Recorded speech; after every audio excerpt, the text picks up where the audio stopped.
So, Rab Jab's wise words of the day are... You hate that? Wise words of the day? Let's go and see Nat, I think he said. Let's go and see Nat, he said. He said, Charlie, I haven't seen Nat for ages.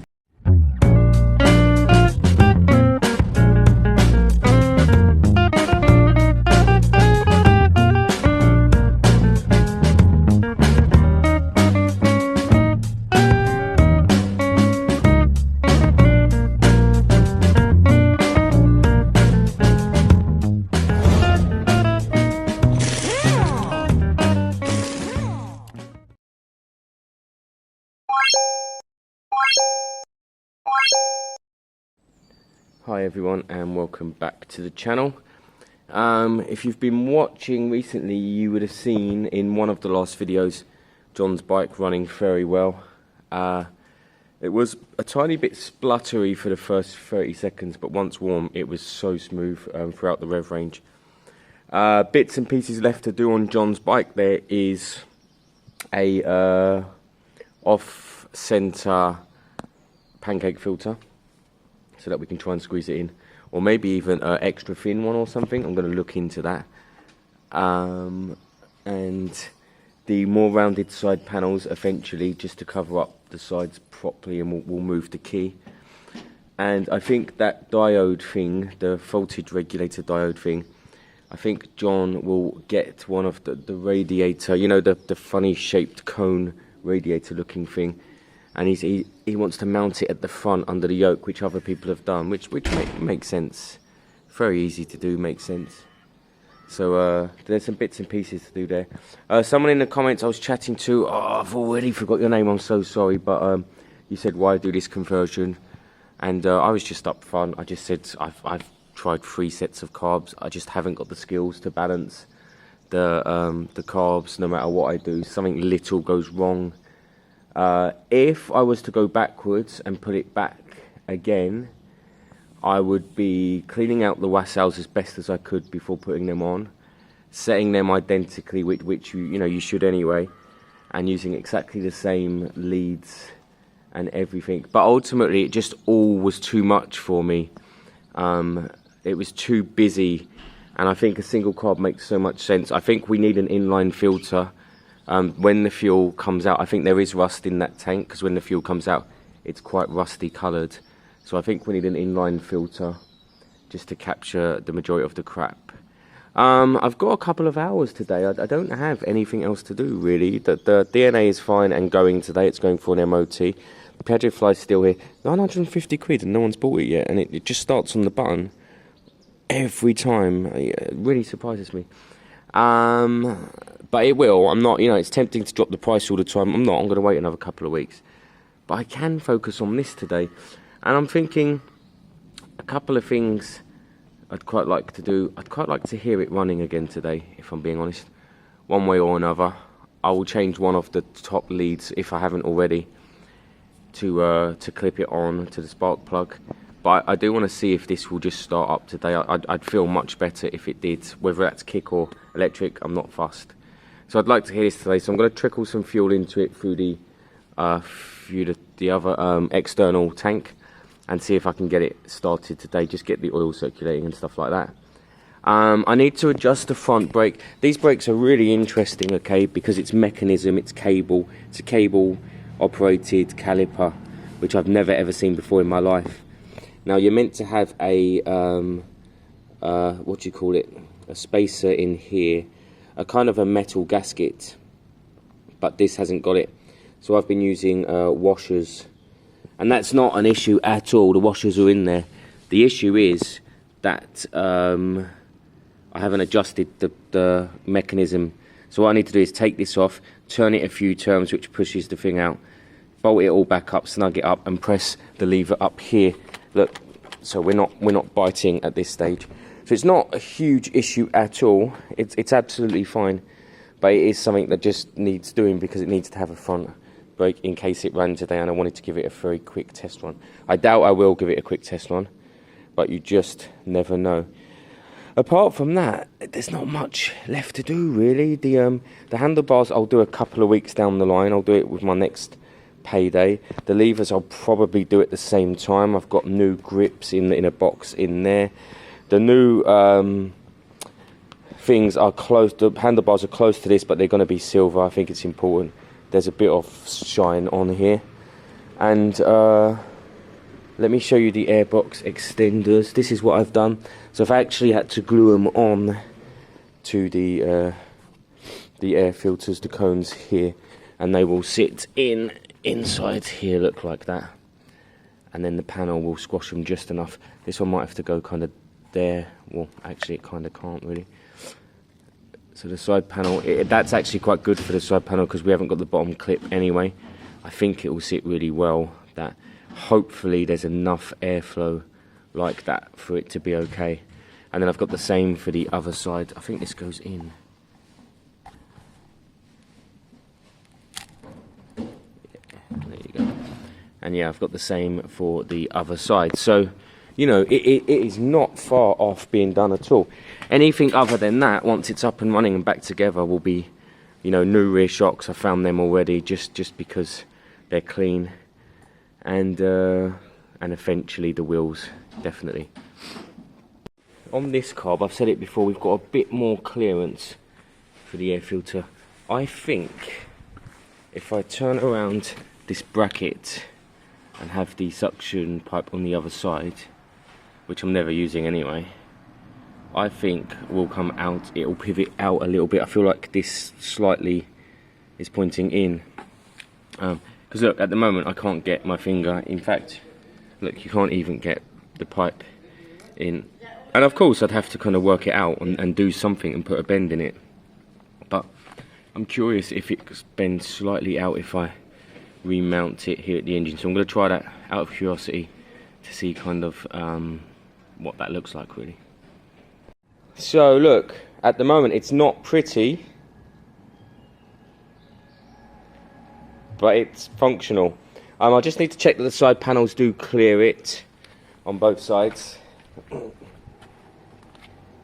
I think they probably, this side's a bit worse because it's a bit tighter, so I'm going to check. That side's okay, I'm happy with that. Yep, happy with that. Let's see if the other side works. The other side's a bit tighter. I mean, I guess I can always extend it a little bit if needed, but I think it might. Let's see. Yeah, absolutely spot on. That works really, really well. Plus, if it rains, it shouldn't cause too much issue. It should still be running okay. That's good. I can't bring myself to leave them on at this stage, so I'm going to take them off. But yeah, at least we know that works and is functional. I need to get some sort of clips onto these fuel lines. Actually I can get to that one from here, even with this on. Yeah, that'll be alright. I just want to make sure that they're properly nipped up so that we don't drip fuel over the engine. I mean, it shouldn't affect paint because I used a good clear, but you know, knowing my luck, it probably would. Okay, let's see a couple of things. Let's just see that everything's holding fuel still, all the carbs and everything. And let's see, yeah, if we can start it up. I mean, I'm not sure if it will start. I mean, I've been started for a year. It's been a while, hasn't it? She's been resting. Been what? She's been resting. I don't know. I wonder how long it has been. It's not far off a year. I think it was it was longer that we didn't drive. It's been, how long you had this back? Over a year and a half. Don't waste fuel, man. That fuel's expensive, Charlie. It's not wasting, it's using. Right, let's just check that it's holding fuel. You have to kickstart or electric. The battery will be dead. And this is only break your feet, break your kickstart. It looked like it didn't move.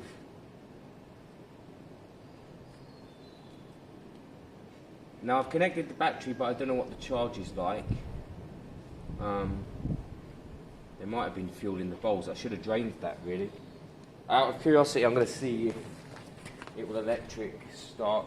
I mean, I don't know what I've got or done. No, actually, I need to put a different cap on there. One moment. So it did take some fuel, and it doesn't appear to be leaking. I can't see any signs of leakage. Yeah, Where? the carb will be leaking now. Where? One over there. Where? It's stopped now. You overspilled it. Oh, it's got a slight, slight drip. Well, let's see if it fires up. I feel like it's not ready, but you just never know. That sounds alright.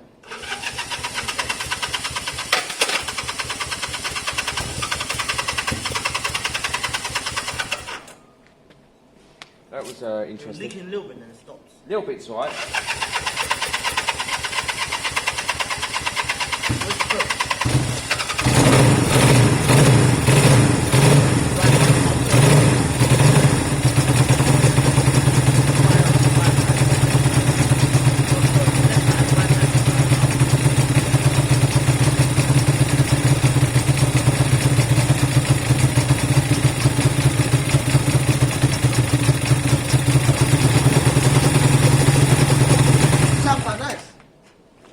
Kind of idle for a few minutes, so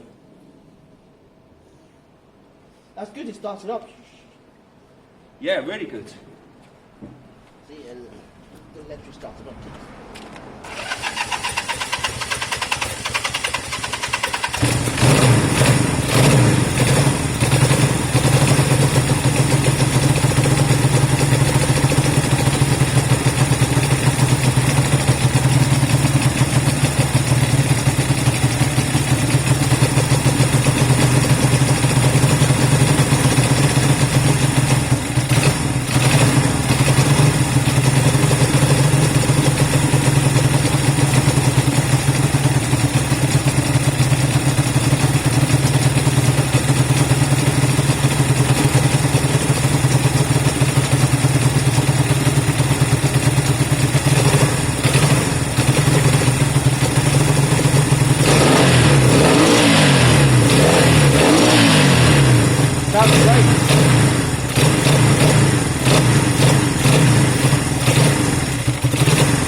Well, honestly, I didn't think I'd done enough when I was putting it back together for it to be functional like that. I just didn't have it in mind, really.